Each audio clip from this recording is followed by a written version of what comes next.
Hey everybody, I'm Trubiak and welcome to Cece's Vinyl Closet.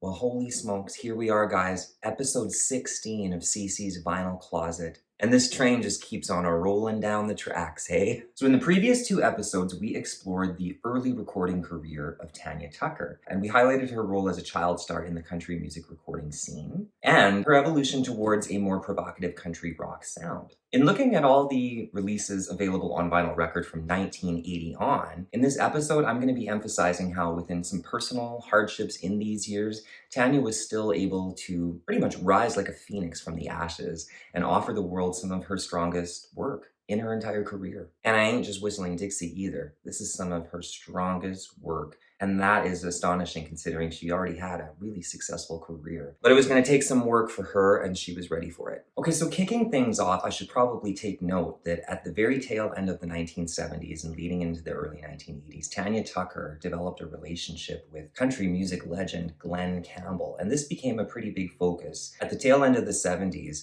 Tanya Tucker and Glen Campbell developed a romantic relationship that would not only cause a stir due to the large age gap between the two, but it would also serve as a bit of a catalyst that was going to court Tanya Tucker a lot more trouble than she may have been ready for. And that's the truth of it. I don't think she had a clue what this was maybe going to do for her professional career. But hey, we all got to live and let live.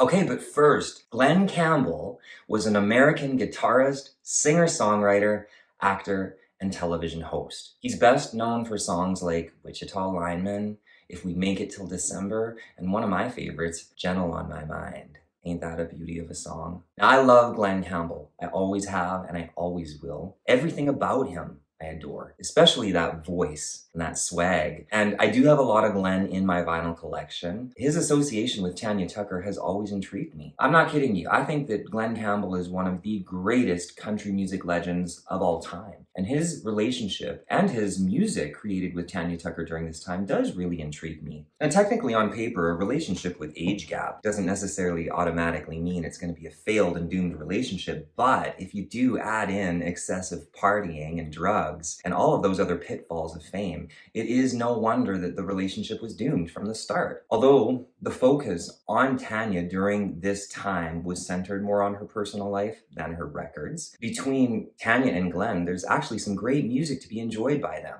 On 1980's Dream Lovers, they do a duet of Bobby Darin's Dream Lover, which definitely landed them a hit on the charts. I want a dream lover, so I don't have to dream alone. Dream lover. I don't want to dream alone. I don't want to dream alone. A dream lover.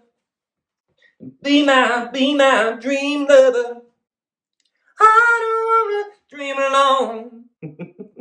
I love that song. They have a beautiful harmony together. But that's not the only song that they've done. Tanya also joined Glen on his LP, It's the World Gone Crazy, from 1981. And there's not one, but two duets, including Why Don't We Just Sleep On It Tonight? Everything looks better in the early morning light. Plus, you can also see Glen Campbell's name splashed all throughout the Dream Lover album, providing backup harmonies. It's a really great album. There's a lot more than just Dream Lover as a song on that record to enjoy. I highly recommend people do check out the Dream Lover album for Glen and Tanya in all of their splendor. But all in all, when it comes to the Tanya Tucker and Glen Campbell partnership, both romantic or musical, I really do believe there's a great chemistry between the two of them. Unfortunately for Tanya in particular, the public became much more interested in the romantic escapades and the battles that they appeared to have. They were more interested in that than the music itself, which is, hey, sad but true. But no, seriously, as a result of this, in the early 1980s, her sales were declining. And Tanya's personal difficulties with relationships and drugs and alcohol would have her retreating from the public for a short bit of time to live pretty much a more secluded life. And hey, who could blame a girl? You know, when you're dragged and gutted in the media and your heart is broken after a relationship you thought might have been the one for life, boy, boy, I'd be pretty destroyed too. What a wake-up call, but a good learning lesson. And when you get bucked off a horse, what do? You need some time to get back up and dust yourself off. But before I move along, I really do want to take a moment to pay tribute to Glen Campbell, who I love you, boo. All of the music that you have put out there is so beautiful. The talent and the star quality just inspires me. And I can go back and listen to any one of your records now and still be refreshed and moved and feel like I'm in the presence of something holy. So thank you for what you also did with Tanya Tucker, because no matter what happened in your relationship, which is quite frankly no one's biz, you guys did make some beautiful music together and you had that thing. Thank you, world, for the music of Glen Campbell. And you're moving on the back roads by the rivers of my memory, ever smiling, ever gentle on my mind. So Tanya's personal battles were going to continue for a bit during this early part of the 80s. And finally, in 1988, her family did confront her and persuaded her to enter the Betty Ford Center. I remember reading about this in her autobiography. At first, Tanya did rebel, but after some private counseling, she did improve. And after all the controversy and hardship, she would be ready to rise like that phoenix from the ashes and return to making some incredible music for the masses, for people like me. And I'm so glad that you took that time to heal, to work on it, to retreat. Hey, I'm all about that. That's when you can spend that time healing and looking within and gathering your resources again, focusing on what's most important, which is, Tanya, I always knew it. Your biggest passion is connecting with your audience and making great music. I believe all along you have made great music. Those albums that may have been overlooked from the very early 1980s, there is some really great stuff on those records. I was really happy to add these to my collection, and I know that they may have been some tough personal years for you, but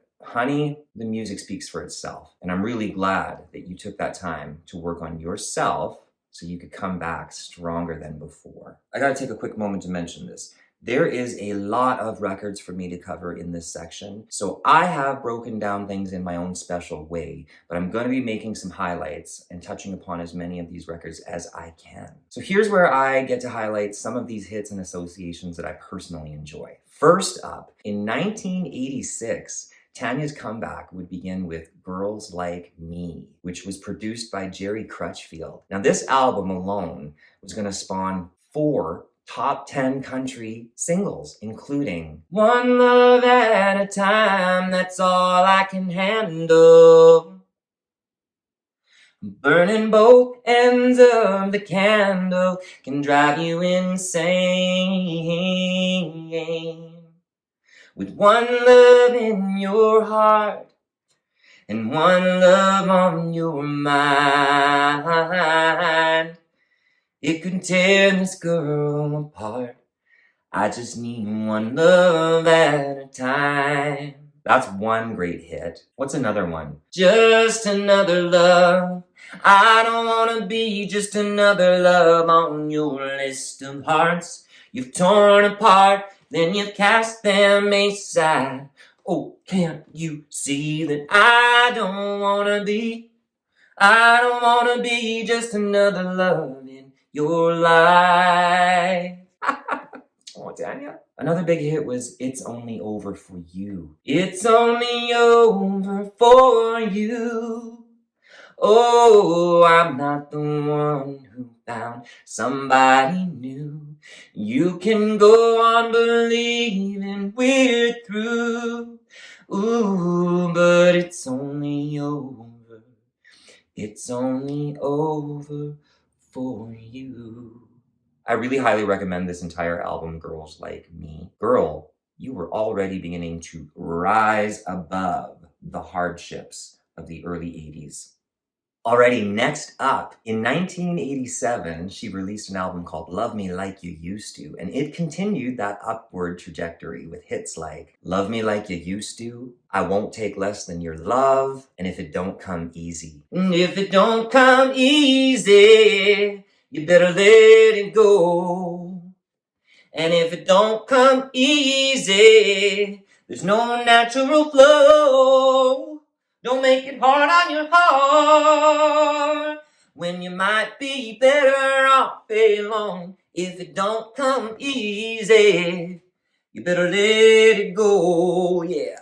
And already moving on, 1988's release of Strong Enough to Bend offered even more terrific contemporary country music with production of Jerry Crutchfield. The Strong Enough to Bend album has always been a favorite of mine. I had this cassette when I was a kid. I really didn't take note at the time that it was produced by Jerry Crutchfield, but holy smokes, he really was actively involved in a lot of great music of Tanya Tucker. Strong Enough to Bend is another one of those Tucker albums that from start to finish, literally the first song to the end is a great journey with a beautiful song like Strong Enough to Bend. There's a tree out in the backyard that never has been broken by the wind.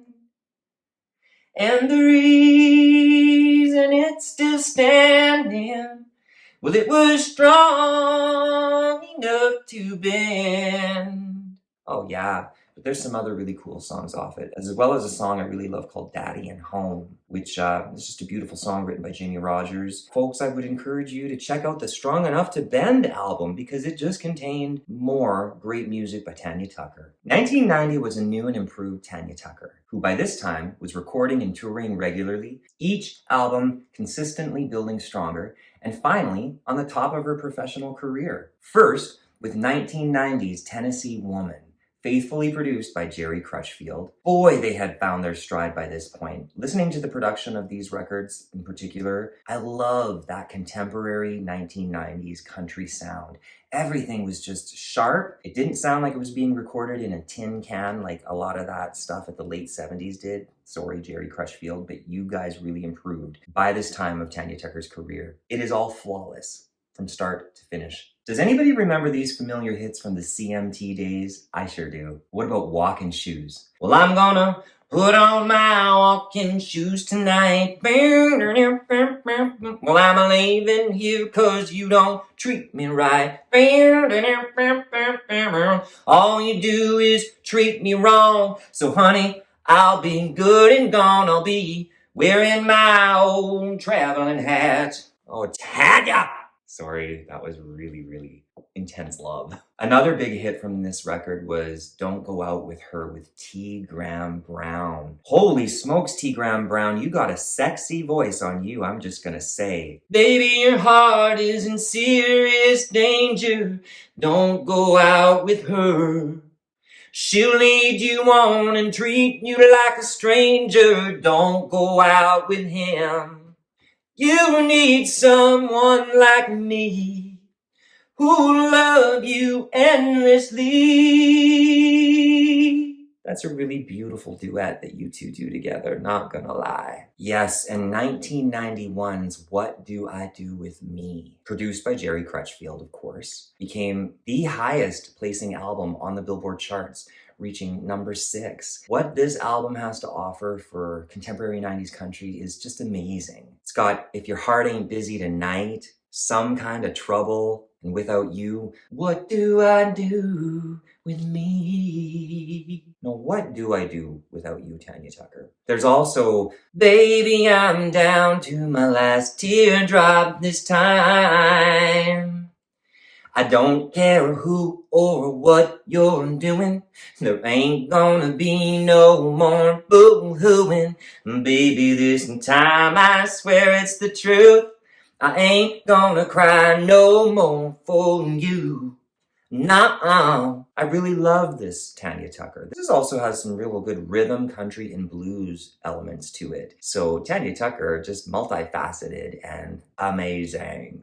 So this album would help Tanya finally receive her first Country Music Association Award for Female Vocalist of the Year. Pretty amazing when you think back on how many accolades I was mentioning for these previous Honky Tonk Angels of mine, that Tanya Tucker really did work hard for those years when she was young, but they weren't necessarily resulting in these awards, which truthfully, awards don't mean nothing. There are many great artists out there with no awards, and their music can reach the heavens. But it was really great that by 1991, they were finally ready to give this woman one of those shiny little awards. Okay, so all of this music is great that I've covered so far, But please allow me to pause on two artists that I now associate with Tanya Tucker's music, and I'm super keen, I did say keen, I'm keen to explore each artist further because of this project, CC's Vinyl Closet. So first up, Paul Davis, who was born in 1948 and passed away in 2008, was an American singer and songwriter. Now, his career encompassed soul, country, and pop. Now, seriously, I took note of how many times I was seeing Paul Davis's name pop up on the liner notes of these records. It was clear that not only had they a winning combination, but one that would see them reuniting over a total of 4 of her records. So I've got to say that prior to this project, I was unfamiliar with this Paul Davis. But his vocals on the duet, I Won't Take Less Than Your Love, really impressed me. I mean, I did not even know for a while that there was 2 dudes singing with her on that duet. I thought it was just her and one other guy, but if you actually listen really closely, you can distinguish 2 really beautiful male vocalists on here, and Paul Davis is one of them. So hearing his vocals on I Won't Take Less Than Your Love, honestly, won me over immediately. Enough so that my curiosity was compounded by the amount of songs that I see were penned by him, including the hit Down to My Last Teardrop. So I really made it a part of my mission to track down a couple of his solo albums for my listening pleasure. I'm really looking forward to what's in store, but right off the bat, I noticed that he's the guy that wrote the familiar Juice Newton song, because yes, I have some Juice Newton in my vinyl collection, Ride 'em Cowboy. He wrote that song. Ride 'em Cowboy. Don't let 'em slow you down. You can make no money when you hit the ground. Yeah, ride 'em, cowboy.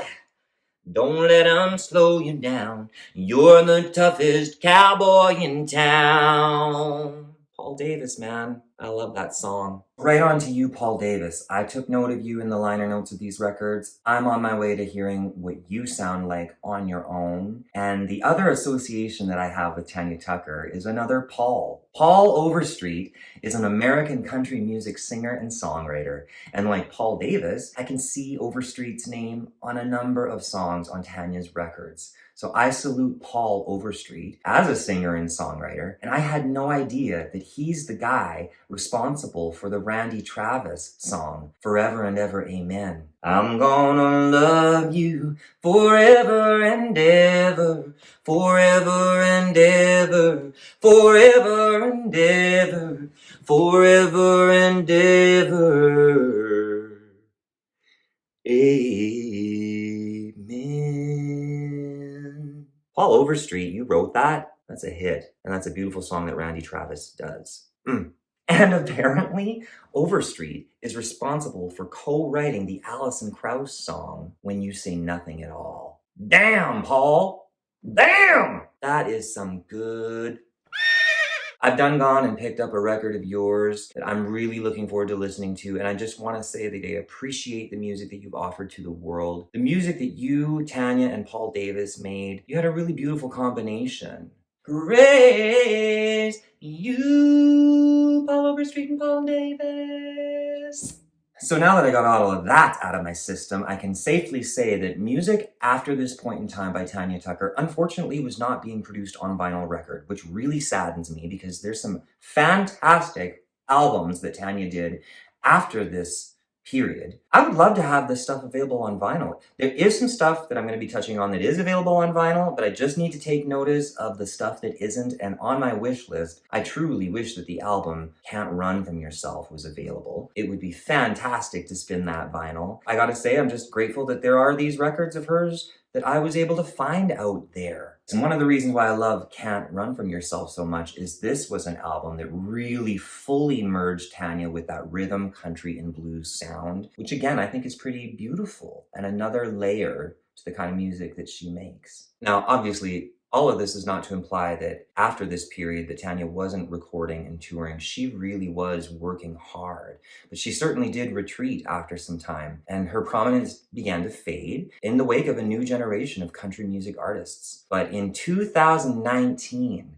she released the album While I'm Livin', her first album in a decade, and her first album of original music as well. So this album, While I'm Livin', earned Tanya the Grammy for Best Country Album, in addition to winning Best Country Song for Bring My Flowers. So to give some context, by this time in Tanya's life, she had already seen the loss of both of her parents, and she'd struggled for some time with chronic fatigue. So once Tanya decided to return to the spotlight, she went to various record labels, only to find there was little interest. So enter Shooter Jennings. Shooter Jennings is an American singer-songwriter, guitarist, and record producer, and he's the only son of outlaw artist Waylon Jennings and Jesse Coulter. Shooter Jennings began speaking with Tanya about the possibilities, and the While I'm Livin' project really took off once he invited his friend Brandi Carlile on board to help with the songwriting and production. And I ain't gonna lie, before this project, I really had no idea who Shooter Jennings or Brandi Carlile was. But I did grow and learn to understand and fully appreciate what both of them had to offer as individual artists and producers who could come together and make an incredible album with Tanya Tucker. Brandi Carlile is an American singer-songwriter and producer whose music spans many genres, including pop, rock, alternative country, and folk. The main things that I'd really like to say about While I'm Livin' is that it's a tremendously beautiful record, and what Shooter and Brandi do in terms of writing and producing these songs is nothing short of moving. From beginning to the end, it's another masterpiece. It really is. It's a masterpiece. When it initially came out, I literally could not stop listening to it. I bought a copy from my truck. I listened to it on CD. It has some bonus songs on it as well. I listened to that album nonstop, and I grew to fall in love with Tanya Tucker all over again. Like I could possibly need to fall in love with her anymore. But I did. I truly did. I couldn't stop enjoying it. All the lyrics, the stories, and most of all, the gospel of Tanya Tucker. The gospel of Tanya.